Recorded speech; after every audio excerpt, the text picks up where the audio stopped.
জানতে পারবো যে আমি আপনার কাছ থেকে শুনি যে কথাটা এখানে ইমতিয়াজ মির্জা বললেন যে প্রোপাগান্ডার একটা ইন্ডাস্ট্রি এখানে দাঁড়িয়ে গেছে, সেটা তো অত্যন্ত ক্ষতিকর আমাদের রাজনীতির জন্য। সেটাকে আপনি কিভাবে দেখেন? আর এই যে বিরোধী দলের পক্ষ থেকে, বিরোধী জোটের পক্ষ থেকে যে সমালোচনা, বা ধরেন এই যে বিরোধী দলের নেতা তিনি নিজে বলেছেন, বাংলাদেশ জামাত ইসলামের আমির ডক্টর শফিকুর রহমান, তিনি বললেন যে সরকার স্বৈরাচারের পথে হাঁটছে। তো আপনার কাছে কি মনে হয় যে সরকার কি আসলে স্বৈরাচারের পথে হাঁটছে, এরকম কোনো নমুনা আপনি দেখছেন কিনা? ধন্যবাদ। আসলে যে সরকারটা আমরা পেলাম, এটা তো সচরাচর গতানুগতিক একটা নির্বাচনের ভিতর দিয়ে পাওয়া কোনো সরকার নয়। এটা হলো শেখ হাসিনার সরকার এবং বর্তমান সরকারের মাঝে তো একটা বড় ঘটনা ঘটে গেছে। 800 মানুষ, 800-900 যাই হোক, জীবন দিয়েছে। কেন জীবন দিয়েছে সেটা কিন্তু বিএনপির যে 39 পাতার নির্বাচনী ইশতেহার, আমি বলবো প্রথম 3টা শব্দ প্রথম লাইনে আছে। নির্বাচনী ইশতেহারে বলছে বিএনপি যে প্রথম বাক্য, আমাদের লক্ষ্য বাংলাদেশের রাষ্ট্রের কাঠামোগত সংস্কার।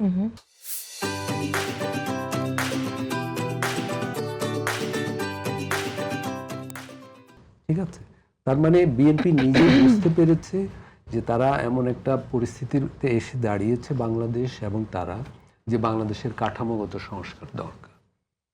এখন বাংলাদেশের তাহলে মূল সমস্যাটা কি, কাঠামোগত সমস্যাটা কি? সমস্যাটা হলো এই দেশের মানুষ যখন সকালবেলা ভূমি অফিসে যায়, দারোগার অফিসে যায়, শিক্ষা প্রতিষ্ঠানে যায়, হাসপাতালে যায়, সব চলছে 1810, 20, 30 সালে যেভাবে চলতো সেভাবে। কর্নওয়ালিস সাহেব যেভাবে দারোগা ব্যবস্থা রেখে গেছেন, আজকের দারোগা ব্যবস্থা ওই রকম, আজকের ভূমি অফিসও ওই রকম। তার মানে এই ধরনের, আমি আর তালিকা না বলি, এইগুলো হলো বাংলাদেশের মূল সমস্যা।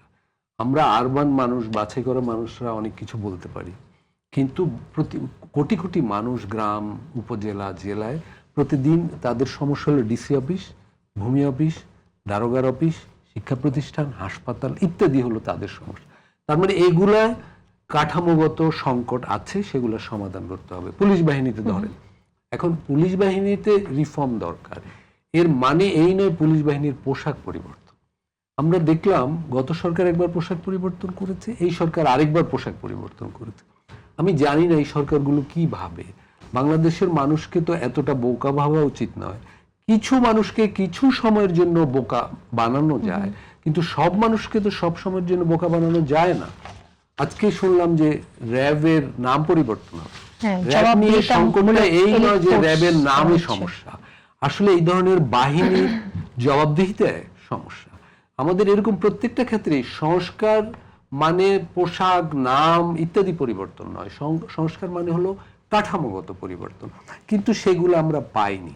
কিন্তু এখানে আমি একটু অ্যাড করি এখানে, যে এলিট ফোর্সের যে, মানে আপনি বলছেন নাম পরিবর্তনের কথা, বাট এখানে কিন্তু উল্লেখ করা হয়েছে যে বর্তমান গণতান্ত্রিক সরকার র্যাব উল্লেখ করছেন, তারা বলেছেন যে র্যাব ফোর্সের আইনি কাঠামোতে সংস্কার এনে স্বচ্ছতা ও জবাবদিহিতা নিশ্চিত করতে চাইছেন। এটা হলে ভালো, কিন্তু এক্সপেরিয়েন্স হলো, আপনি যে 3 মাসের কথা বললেন, 2.5 মাস, দেখুন আমরা তো একসময় প্রেসিডেন্সিয়াল পদ্ধতিতে ছিলাম, সেখান থেকে কোথায় গেলাম? এটা কিন্তু প্রধানমন্ত্রী শাসিত সরকারে যায়নি, পার্লামেন্টারি শাসিত সরকারে গেছে। কিন্তু এই যে পার্লামেন্টের অধিবেশন গেল, সেখানে কি সংস্কারমূলক কোনো পদক্ষেপ নিয়ে আলাপ হয়েছে? সেখানে অনেক কথা হয়েছে, মানে মানুষ উপভোগ করেছে টিভিতে, সেটা তো মানে মজাদার আলাপ, তো উপভোগ করাই যায়। অধিকাংশ বিতর্ক হয়েছে 71 সাল নিয়ে।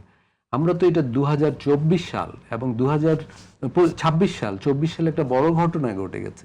দেখুন 1937 সালে বঙ্গীয় প্রাদেশিক পরিষদও এ ধরনের বিতর্ক হতো, কিন্তু এখন তো সমাজ এগিয়েছে, অনেক চাওয়া পাওয়া তৈরি হয়েছে, সেগুলোর কিন্তু সমাজে আসলে সংস্কার নিয়ে অনেক কথা হয়েছে। বলি আমি, সংস্কার নিয়ে অনেক কথা হয়েছে, কিন্তু অন্তর্বর্তীকালীন সরকারের যেই 15টা অধ্যাদেশে সংস্কারমূলক ছিল, সেই 15টা অধ্যাদেশের কোনোটাই গৃহীত হলো না।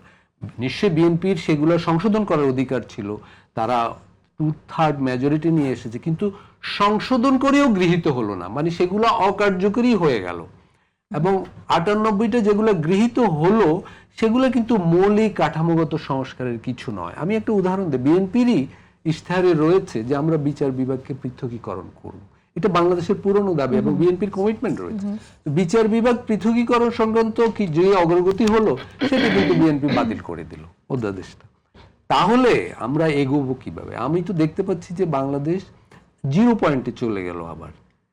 যে এই যে বাংলাদেশ রাষ্ট্রের সংস্কার নিয়ে 15-16 বছর বিএনপিও তো বিপুলভাবে বলেছে। দেখুন গুমের শিকার সংস্কার নিয়ে যে কয়টা অধ্যাদেশ গুম কমিশন থেকে মানবাধিকার গুম কমিশন এগুলো নিয়ে কিন্তু এখনো আলোচনা হচ্ছে, আপনি জানেন। হ্যাঁ, কিন্তু সেগুলো যে অধ্যাদেশগুলো হলো সেগুলো তো কার্যকর হলো না।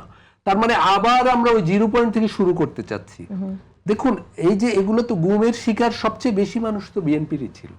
তাহলে একটা গুমের ক্ষেত্রে একটা জবাবদিহিতামূলক অগ্রগতিমূলক অধ্যাদেশ বাস্তবায়ন হতে সমস্যা কোথায়?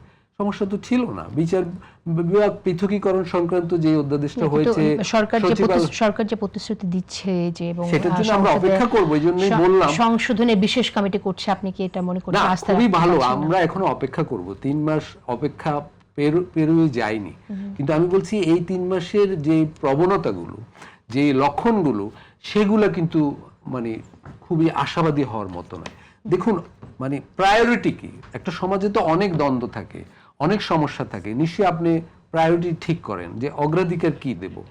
যেমন এই 3 মাসে অগ্রাধিকার কি পাওয়া উচিত ছিল?